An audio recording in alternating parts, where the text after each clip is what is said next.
Judges 16. Samson went to Gaza, and there he saw a prostitute, and he went in to her. The Gazites were told, "Samson has come here." And they surrounded the place and set an ambush for him all night at the gate of the city. They kept quiet all night, saying, "Let us wait till the light of the morning, then we will kill him."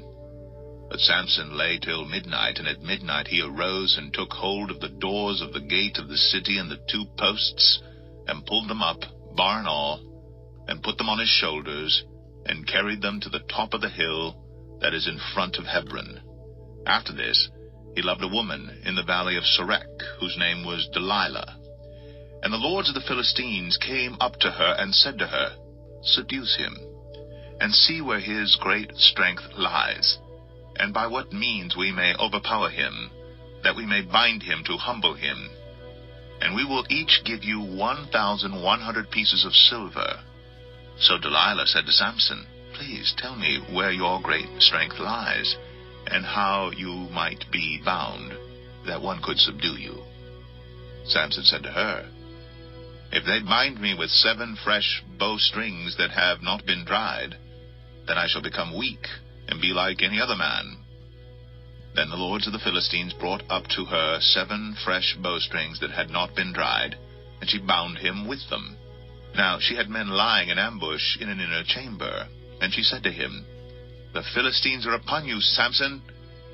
But he snapped the bowstrings, as a thread of flax snaps when it touches the fire. So the secret of his strength was not known. Then Delilah said to Samson, "Behold, you have mocked me and told me lies. Please tell me how you might be bound." And he said to her, "If they bind me with new ropes that have not been used, then I shall become weak and be like any other man." So Delilah took new ropes and bound him with them, and said to him, "The Philistines are upon you, Samson." And the men lying in ambush were in an inner chamber, but he snapped the ropes off his arms like a thread. Then Delilah said to Samson, "Until now you have mocked me and told me lies. Tell me how you might be bound." And he said to her, "If you weave the 7 locks of my head with the web and fasten it tight with the pin, then I shall become weak and be like any other man." So while he slept, Delilah took the 7 locks of his head and wove them into the web.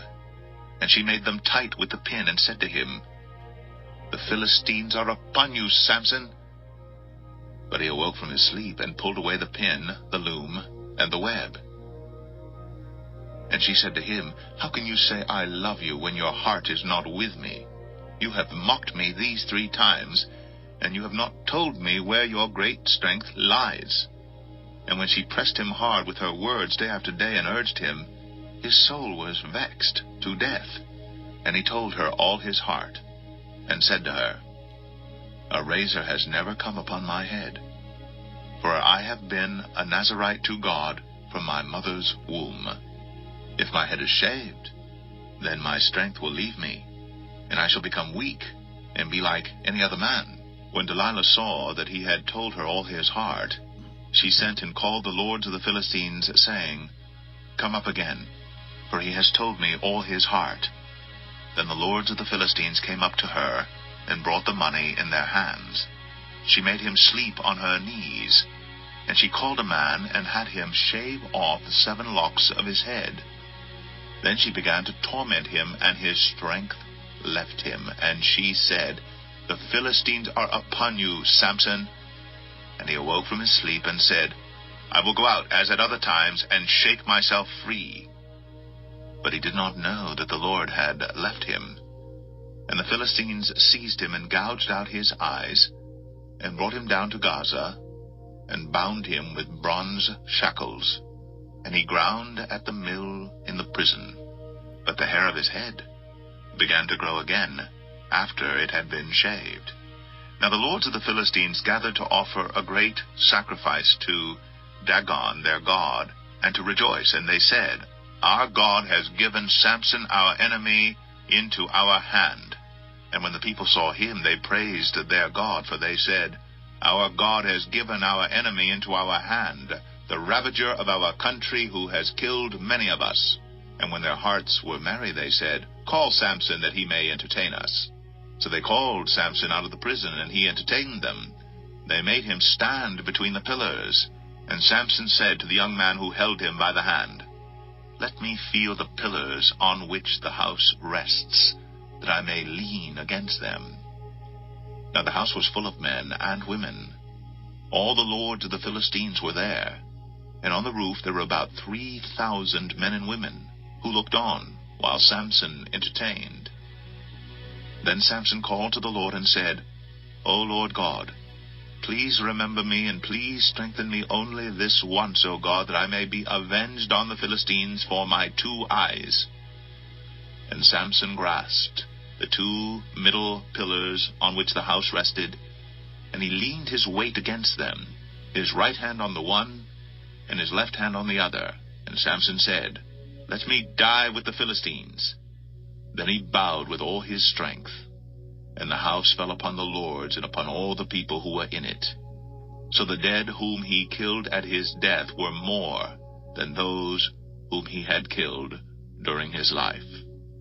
Then his brothers and all his family came down and took him and brought him up and buried him between Zorah and Eshtaol in the tomb of Manoah his father.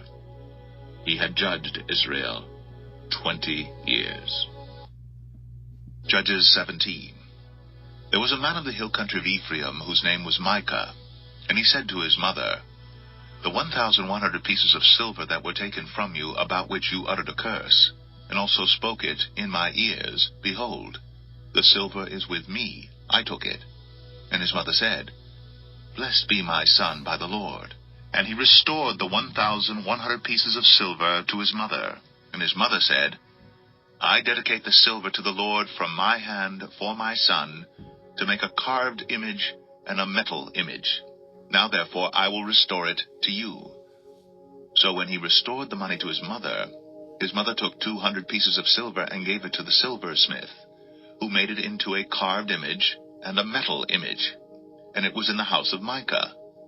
And the man Micah had a shrine, and he made an ephod and household gods, and ordained one of his sons, who became his priest. In those days there was no king in Israel. Everyone did what was right in his own eyes.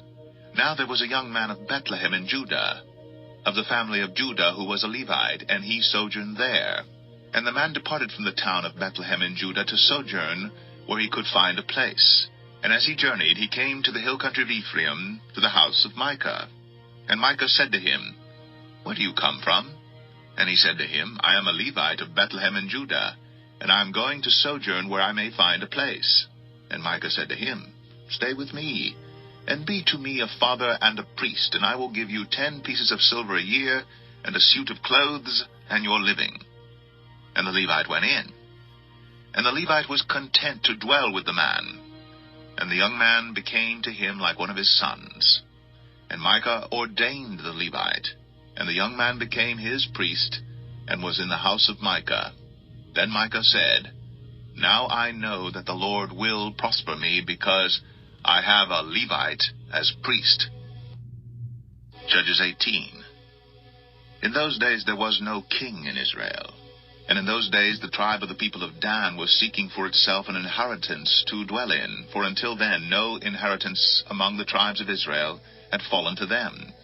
So the people of Dan sent 5 able men from the whole number of their tribe, from Zorah and from Eshtaol, to spy out the land and to explore it. And they said to them, Go and explore the land. And they came to the hill country of Ephraim, to the house of Micah, and lodged there. When they were by the house of Micah, they recognized the voice of the young Levite. And they turned aside and said to him, Who brought you here? What are you doing in this place? What is your business here? And he said to them, This is how Micah dealt with me. He has hired me, and I have become his priest. And they said to him, Inquire of God, please, that we may know whether the journey on which we are setting out will succeed. And the priest said to them, Go in peace. The journey on which you go is under the eye of the Lord. Then the 5 men departed and came to Laish, and saw the people who were there, how they lived in security after the manner of the Sidonians, quiet and unsuspecting, lacking nothing that is in the earth, and possessing wealth, and how they were far from the Sidonians and had no dealings with anyone. And when they came to their brothers at Zorah and Eshtaol, their brothers said to them, "What do you report?" They said, "Arise, and let us go up against them, for we have seen the land, and behold, it is very good. And will you do nothing? Do not be slow to go to enter in and possess the land. As soon as you go, you will come to an unsuspecting people. The land is spacious, for God has given it into your hands, a place where there is no lack of anything that is in the earth." So 600 men of the tribe of Dan, armed with weapons of war, set out from Zorah and Eshtaol, and went up and encamped at Kiriath-Jearim in Judah. On this account that place is called Mahane Dan to this day. Behold, it is west of Kiriath-Jearim. And they passed on from there to the hill country of Ephraim, and came to the house of Micah. Then the 5 men who had gone to scout out the country of Laish said to their brothers, "Do you know that in these houses there are an ephod, household gods, a carved image, and a metal image? Now therefore consider what you will do." And they turned aside there, and came to the house of the young Levite, at the home of Micah, and asked him about his welfare. Now the 600 men of the Danites, armed with their weapons of war, stood by the entrance of the gate. And the 5 men who had gone to scout out the land went up and entered, and took the carved image, the ephod, the household gods, and the metal image, while the priest stood by the entrance of the gate with the 600 men armed with weapons of war. And when these went into Micah's house, and took the carved image, the ephod, the household gods, and the metal image, the priest said to them, "What are you doing?" And they said to him, "Keep quiet, put your hand on your mouth, and come with us, and be to us a father and a priest. Is it better for you to be priest to the house of one man, or to be priest to a tribe and clan in Israel?" And the priest's heart was glad. He took the ephod, and the household gods, and the carved image, and went along with the people. So they turned and departed, putting the little ones and the livestock and the goods in front of them. When they had gone a distance from the home of Micah, the men who were in the houses near Micah's house were called out, and they overtook the people of Dan. And they shouted to the people of Dan, who turned around and said to Micah, "What is the matter with you, that you come with such a company?" And he said, "You take my gods that I made, and the priest, and go away? And what have I left? How then do you ask me, what is the matter with you?" And the people of Dan said to him, "Do not let your voice be heard among us, lest angry fellows fall upon you, and you lose your life with the lives of your household." Then the people of Dan went their way. And when Micah saw that they were too strong for him, he turned and went back to his home. But the people of Dan took what Micah had made, and the priest who belonged to him, and they came to Laish, to a people quiet and unsuspecting, and struck them with the edge of the sword, and burned the city with fire. And there was no deliverer, because it was far from Sidon, and they had no dealings with anyone. It was in the valley that belongs to Beth-Rehob. Then they rebuilt the city and lived in it. And they named the city Dan, after the name of Dan, their ancestor, who was born to Israel. But the name of the city was Laish at the first. And the people of Dan set up the carved image for themselves. And Jonathan, the son of Gershom, son of Moses, and his sons were priests to the tribe of the Danites until the day of the captivity of the land. So they set up Micah's carved image that he made, as long as the house of God was at Shiloh.